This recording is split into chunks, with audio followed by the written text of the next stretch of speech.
तो प्रवासी भारतीय सम्मेलन चल रहा है, वहां पर अमिताभ कांत बता रहे थे, वो तमाम तरह की चर्चा कर रहे थे, बता रहे थे कितना महत्वपूर्ण है G20, कितना महत्वपूर्ण है। लेकिन मुद्दे की बात में हम चर्चा कर रहे थे अब एक खास विषय की। जी हां, देश के 4 धामों में प्रमुख धाम बद्रीनाथ धाम। बद्रीनाथ का प्रवेश द्वार कहलाने वाला उत्तराखंड के चमोली जिले का जोशीमठ शहर। आज मैं जोशीमठ शहर की बात इसलिए कर रहा हूं क्योंकि आज इस शहर के अस्तित्व पर एक बड़ा खतरा मंडरा रहा है। ये शहर और यहां रहने वाले लोग संकट में हैं। लोग अपने घरों के टूटने से बेवजह दर्द में हैं और दरकती घर की दीवारें लोगों में खौफ पैदा कर रही हैं। धरती जमीन यहां पर किसी भी बड़े खतरे को आहट दे रही है। सिसकता शहर अपनी आंखों के आंसुओं को रोक नहीं पा रहा। इस कड़ाके की ठंड में भी ज्यादातर लोग डर की वजह से घर के बाहर ही रह रहे हैं।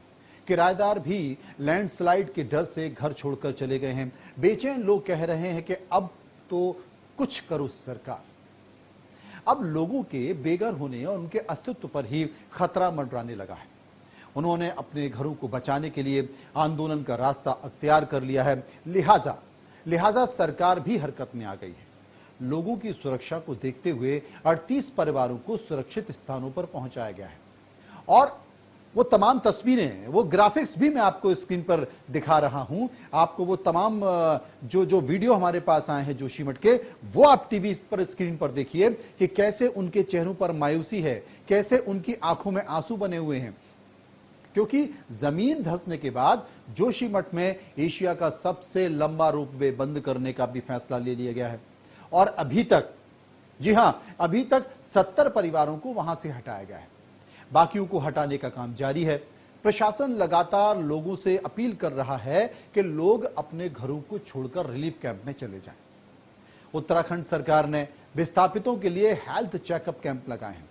एनटीपीसी पावर प्रोजेक्ट और 4 धाम ऑल वेदर रोड का काम रोकने के आदेश दे दिए गए। जोशीमठ के प्रभावित परिवारों को राशन किट बांटी जा रही है। प्रभावित परिवारों को 5,000 रुपए भी दिए गए। दरअसल यहां पिछले 1 साल में करीब 600 घरों, दुकानों और होटल्स में दरारें आ गई।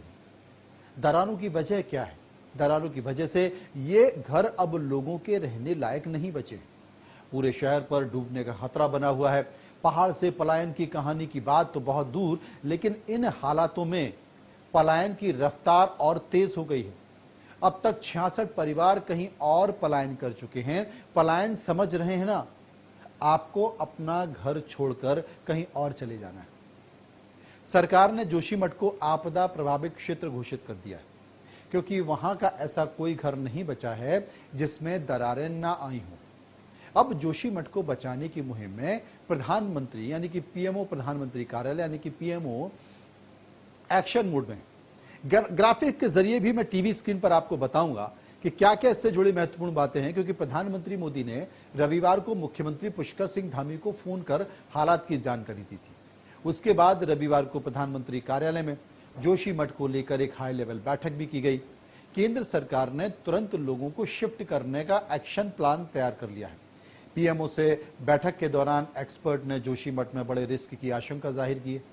एक्सपर्ट की माने तो ब्लास्टिंग और शहर के नीचे सुरंग बनाने की वजह से ये पहाड़ धंस रहे हैं। अगर इसे तुरंत नहीं रोका गया तो शहर मलबे में बदल जाएंगे। हालांकि पीएमओ में हुई बैठक के दौरान अधिकारियों ने कहा है कि उनकी कोशिश है कि बिना किसी नुकसान के लोगों को दूसरी जगह शिफ्ट कराया जाए।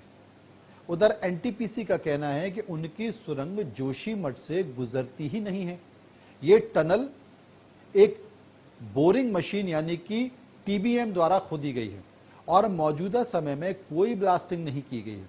ऐसे में सवाल यह है कि अगर कोई सुरंग नहीं है तो ब्लास्टिंग नहीं की जा रही है तो ये दरारें कहां से आ गई हैं? चूंकि ये शहर पौराणिक, आध्यात्मिक और ऐतिहासिक दृष्टिकोण से बेहद अहम है, लिहाजा जब साधु संतों की भी एंट्री हो गई, जो ज्योतिष पीठ के शंकराचार्य जगत गुरु स्वामी अवमुक्तेश्वरानंद सरस्वती ने सुप्रीम कोर्ट में पीआईएल दाखिल किया। उन्होंने पीआईएल में सरकार की कार्यशैली पर सवाल उठाए हैं। उधर जब लोग परेशान, लोगों ने आंदोलन का रास्ता अख्तियार कर लिया है, तो आनन फानन में लोगों का दर्द बांटने के लिए उत्तराखंड के मुख्यमंत्री पुष्कर सिंह धामी रविवार को जोशीमठ पहुंच गए और पीड़ित लोगों का दर्द जाना। मुख्यमंत्री को देखते ही लोग बिलक पड़े, महिलाओं ने उन्हें घेर लिया और पूरे मामले में अब बीजेपी नेता उमा भारती ने भी बड़ा आरोप लगा दिया है। उन्होंने कहा कि माफिया जोशीमठ सहित पूरे उत्तराखंड को बर्बाद कर रहे हैं और वो जोशीमठ को बर्बाद नहीं होने देंगी, इसलिए वो जोशीमठ भी जाएंगी। सुनिए उमा भारती ने क्या कहा। कि हम उत्तराखंड में गंगा और उसकी सहयोगी नदियों पर किसी भी पावर प्रोजेक्ट को मंजूरी ना दें और जिनको मंजूरी दी जा चुकी है वो रद्द कर दें और जो बन चुके हैं उसमें से एक अविरल धारा कैसे निकले और उसका विनाशकारी रूप कैसे रोका जा सके, ये हम अभी से तय कर लें। ये तय करने में जो कठिनाई है कि इस देश को 3 माफिया हैं जो दैत्य की तरह निगले जा रहे हैं। एक खनन माफिया, एक शराब माफिया और एक ये पावर जनरेशन का माफिया सामने आ गया है जो लो हैंगिंग फ्रूट पकड़ता है। एक पॉलिसी मेकर्स ने एक नए शब्द का इस्तेमाल किया जो बहुत खतरनाक हो गया है, वो है लो हैंगिंग फ्रूट, यानी जो फल बिल्कुल नीचे है उसको पकड़ के खींच के तोड़ के खा लो। तो उनको लग रहा है कि उत्तराखंड एक ऐसा फल है जहां पर कि फटाफट पर्यावरण विदों की मंजूरी मैनेज करो, हाइडल पावर प्रोजेक्ट लगाओ, करोड़ों का मुनाफा हो जाएगा। मैं कह रही हूँ कि उत्तराखंड के विकास के लिए दूसरे रास्ते निकालो जो बेहतर हैं, ज्यादा रोजगार देने वाले हैं, लेकिन इस प्रकार के हादसों के लिए तो उत्तराखंड को हम ना तैयार। ऐसे में अब ये जानना जरूरी है कि क्या जोशीमठ के घरों ने एक साल में ऐसी दरारें आनी शुरू हुई हैं या फिर इसके संकेत पहले से मिल रहे थे। तो मैं आपको बता दूं कि जोशीमठ के मकानों में दरारें आने की शुरुआत 13 साल पहले शुरू हो गई थी। हिमालय के इको सेंसिटिव जोन में मौजूद जोशीमठ बद्रीनाथ हेमकुंड और फूलों की घाटी तक जाने की जो एंट्री पॉइंट है वो माना जाता है।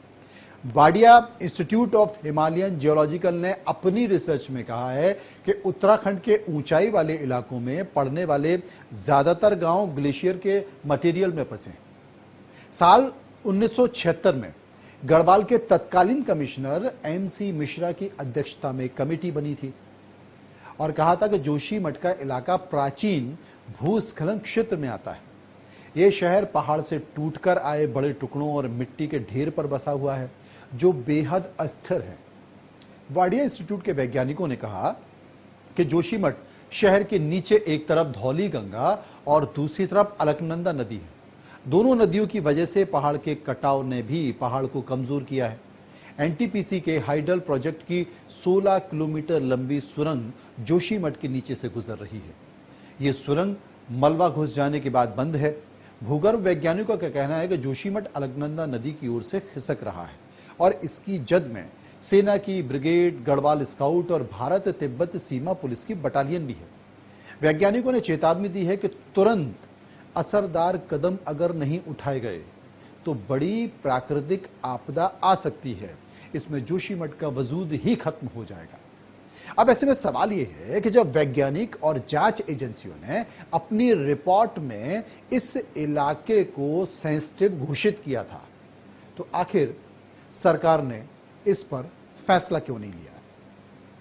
और मैं आपको यह भी बताना चाहता हूं कि सबसे पहले 1970-78 में इस तरह के संकेत मिले थे, इस तरह की बात की गई थी और ठीक फिर उसके बाद 1938 में, 1970 में और उसके बाद फिर मिश्रा जी ने अपनी रिपोर्ट दी।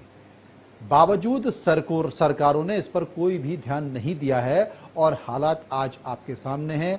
फिर से सारी चीजें दब जाएंगी और जैसे कि उमा भारती बोल रही थी कि आधुनिकीकरण का युग इतना तेजी में है कि प्रकृति और प्राकृतिक की किसी को चिंता ही नहीं। उम्मीद है कि शायद अब सरकार जाग जाएगी। आगे बढ़ते हैं, बात